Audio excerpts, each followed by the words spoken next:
Jama'at al-Muslimin, we as Muslims that are living here in South Africa, we need to remember that we are part of a global ummah.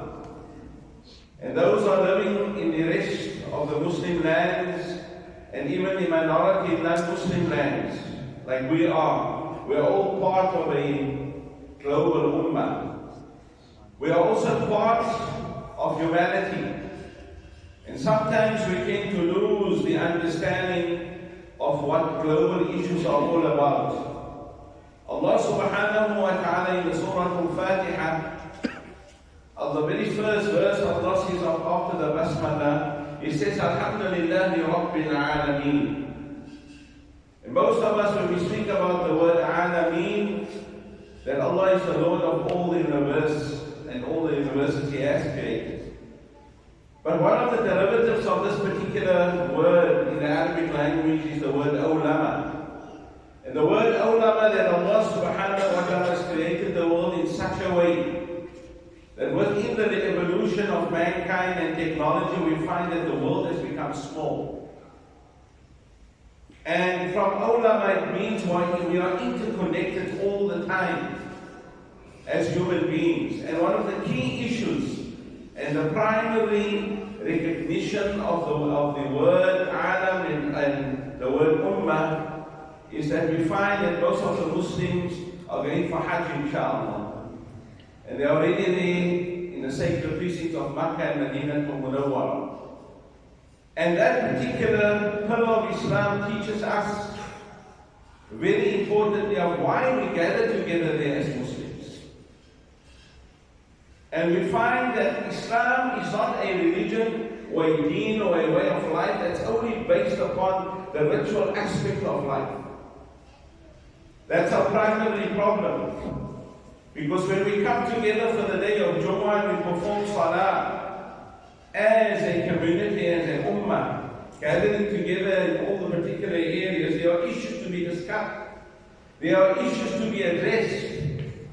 And the guidance needs to come from the Quran and Sunnah of the Prophet Muhammad sallallahu alayhi wa sallam.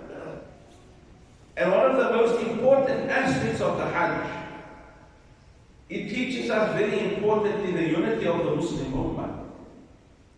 How we stand together in the rest of the world, when they see how the Muslims perform Salah in one center, the exact epicenter of the world, how beautiful it is when we together perform sajda, how we perform salah. That unity needs to teach us something.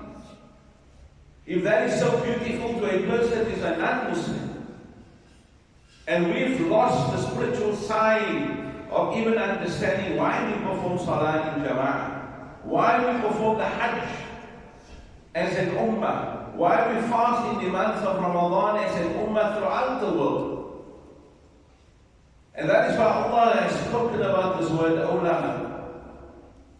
That we are interconnected, and that is why we need to understand that there are certain natural human virtues, such as truth. Truth is something that is even lost in the Muslim community. The Prophet Muhammad sallallahu alayhi wa sallam, he was known as what? Al-Amin, the one that was truthful, trustful. Those aspects has been lost. But those are natural human virtues which Allah has installed within every human being. The day we are born in a state of fitrah. The Prophet ﷺ explained this. And it is what our parents makes us that takes us in a particular direction. And then we speak about truth, we speak about goodness, about ihsan. Ihsan is lost in the Muslim community. All we have time for is to spread all the nonsense on the social media. Nothing really positive.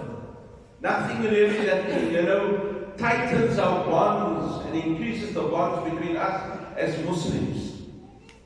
So goodness is something which is emphasized by the Prophet Muhammad sallallahu alaihi wasallam. And why, when they asked him, what is this ihsan? He said, ihsan is what? That when you're performing salah, it is as if you see Allah, and although you know you cannot see Allah, know that Allah sees you. And it is not only in Salah, it is every, as we say, 24/7 of our lives, that we have to know that Allah is with us. So goodness stems from that. Then we also speak about the natural virtue of compassion, of empathy. We don't find that that exists anymore.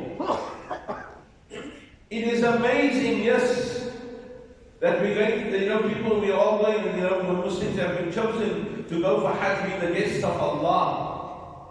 But have we forgotten about that greater duty? Because remember, performing Hajj is for oneself. It's a fardain.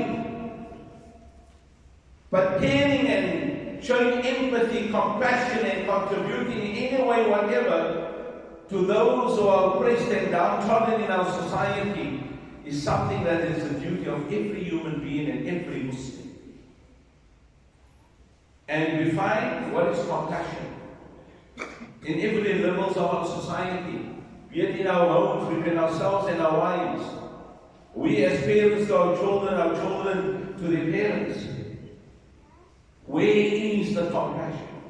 And it's been lost amongst the Muslims. We speak about justice and beauty. What is justice? We don't find that justice even exists in the Muslim community.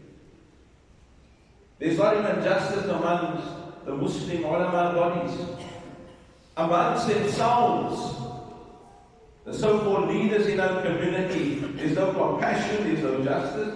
All we do, we push each other further and further down. That is our job to do. And we speak about beauty, which Muhammad sallallahu alaihi wasallam taught us in his life. Remember, most of the people that embraced Islam was because of the beauty of the noble character of the Prophet Muhammad sallallahu alaihi wasallam. That's how they embraced Islam. And if we, as Muslims, we display these things. If you look at that, one of the WhatsApps that came around, our tweeties, I don't know, but it was really happening in his bag. That people that are there in the land of Egypt, when they're crossing over some of their Palestinian brothers and sisters, they are charged something like $2,500. If there's 1,000 going through in one day, how much money is this guy not making? And yet he claims to be a Muslim. There is a strong problem, and they need to understand this. Then also, my dear brothers and sisters, we must remember all these virtues have been widely disregarded and even trampled upon. It doesn't exist anymore. We all want to display our own agendas, our own interest, self-interest, even if it goes against the grain of the Quran and Sunnah of the Prophet Muhammad sallallahu alaihi wasallam. And that is why today millions of people in the world totally afflicted by grinding poverty and famine. Millions of people. And we must remember, as I said, I think I told you this before, when Mother Teresa died, people were praising her. And I think I was on the radio, some idiot phoned in, Sheikh, is going to Jannah or Jahannam? She was doing the work of Muhammad sallallahu alaihi wasallam in the land of India, and the Muslims were fighting amongst themselves. Must you stand up for salawat? Must you not stand up for salawat? Must you celebrate, the day of Ashura in the month of Muharram? They were fighting about that. And who's feeding the Muslims? Is a so inverted commas a Muslim, a lady who is not a Muslim.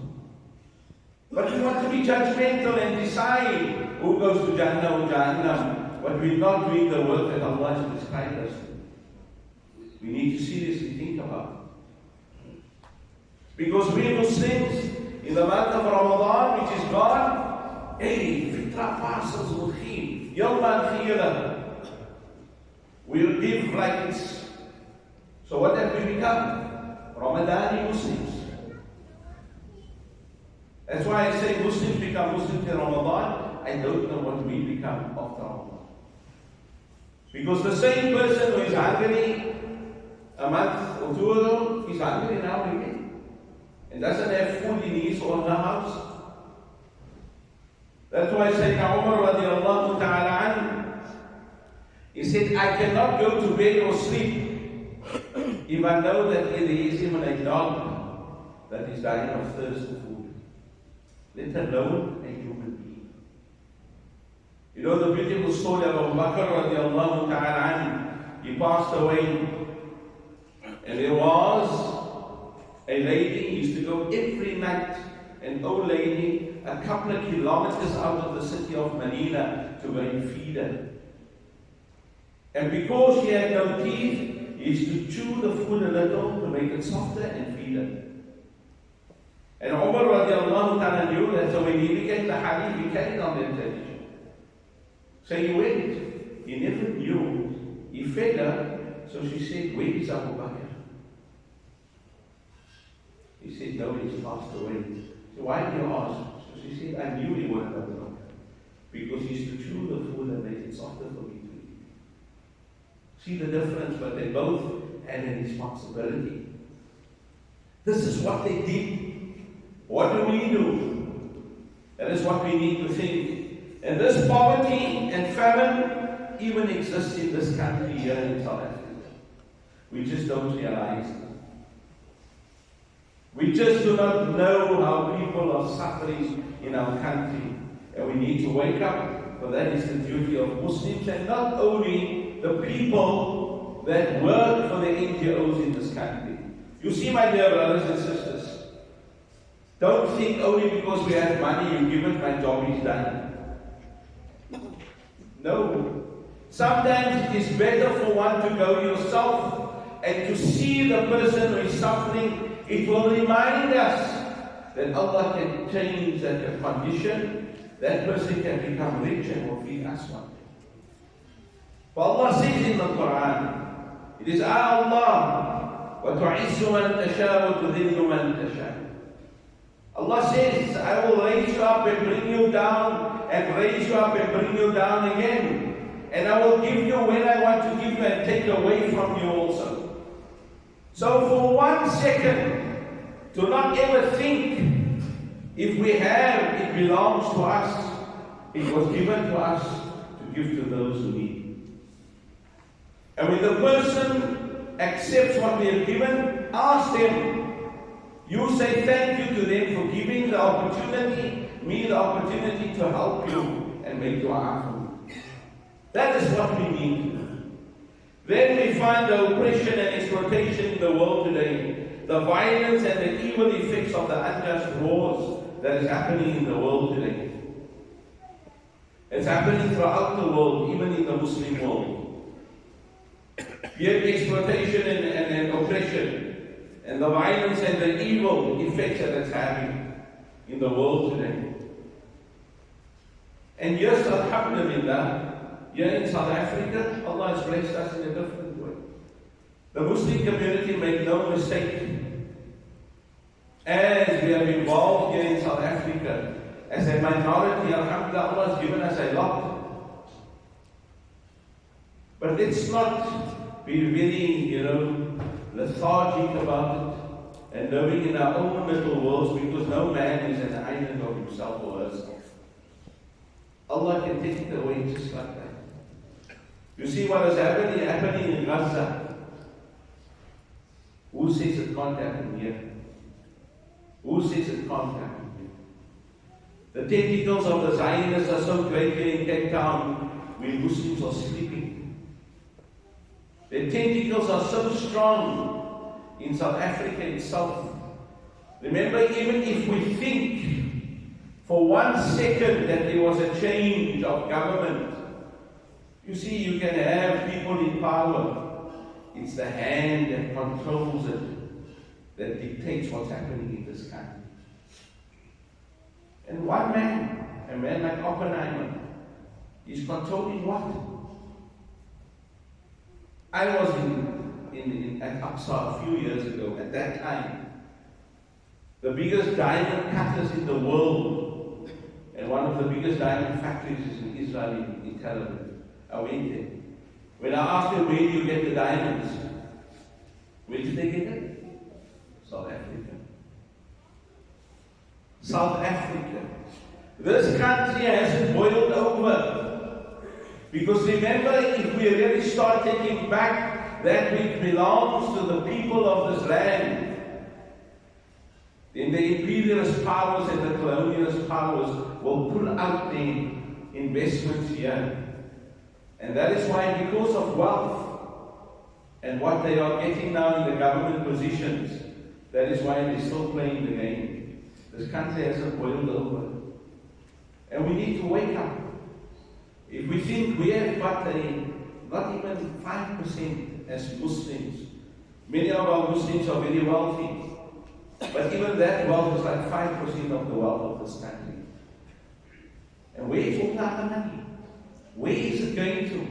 There are still thousands of our brothers and African brothers and sisters who are still living in the way, in the shacks and everywhere. Kailicha hasn't changed since I was young. Langa hasn't changed. Guguletu hasn't changed. What has really changed? And we need to think about it. Millions of others are afflicted by ignorance and the pursuit of false ideals. And you know, when we speak about ignorance, my dear brothers and sisters, there's a very good paper that was written by one of the great scholars, contemporary scholars, Dr. Jibreel Fuad Haddad. And he speaks about ignorance. And you know, there's a Latin saying that says, ironically, dulcis ignorantia. Means, of course, ignorance is sweet only to those who believe that whatever you do not know cannot harm you. You understand that? Whatever you do not know cannot harm you. In the old days, by the old men said, seker heart. You know, seker? Diabetes. Is it correct? Some of them must have had cancer long before the doctor even diagnosed it. And they still live to 104. The doctor tells you you have cancer, you die smart that minute. Diabetes, oh ya Allah. So sometimes ignorance is bliss. What you don't know is not going to hurt you. Because you don't know. But we must remember, Islam considers certain types of knowledge required from every human being, and other types merely recommended. While harmless ignorance only applies to that ignorance of which does not cause a lasting impediment to obligatory knowledge. And then we find that ulama have divided ignorance into two kinds. They say it is jahal basit, simple ignorance, and jahal muraqqab, which is known as complex ignorance. There's the two kinds of ignorance that exist in the world. Jahal basit is basic unawareness. I do not know. If you ask me, for example, how do you fix something on the car, and I'm going to tell you I'm ignorant of it. I don't know. But when it comes to Islam, it's like everybody knows. Nowadays, everybody knows. Because Mufti Google has taken over.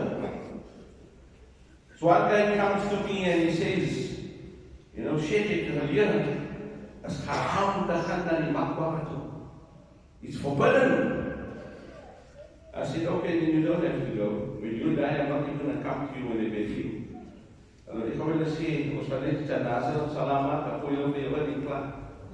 What do you mean? But you said it was haram for me to go. I said, just don't read, and you haven't been taught by an ustad. The Prophet said, La ustad al-ustad shaytan. Because sometimes you read, there are certain hadith or certain things that the Prophet disallowed in Makkah, and then he allowed it again in Medina. So that we know the other hadith takes precedence of the one hadith. Sometimes you read, be careful. Just don't read and come and say this, that, and the other. And that is why we must remember, a little knowledge is very dangerous. Like sometimes we all our own little doctors, little doctors. Wat het die dokter? Sy weet die ou mense het gesê vat duim en dan vat hy dat as hy smag op die kop. The doctor is qualified. He has studied to know what your body is all about. Me and you have not done that. You see, when I went to the doctor about 2 years ago, he said to me, "Chef, your blood pressure is a little bit high." I said, "Yeah, I can see fat karak." He said, "Yeah, it's better. You got blood pressure because you want to be fat." So I said, "I'm going to go exercise." He said, "Chef, let's go for me or your bed." When I need to know something, I phone you about the need. I am your doctor. So to protect your kidneys and your heart, you just got a little tablet of mindful and end of story. And when you really go to gym and you lose a bit of weight, blood pressure is gone and you can leave it alone. To say to my after it's probably taking me out so they can be fitter. You see, they know what they're talking about. They know the human mind.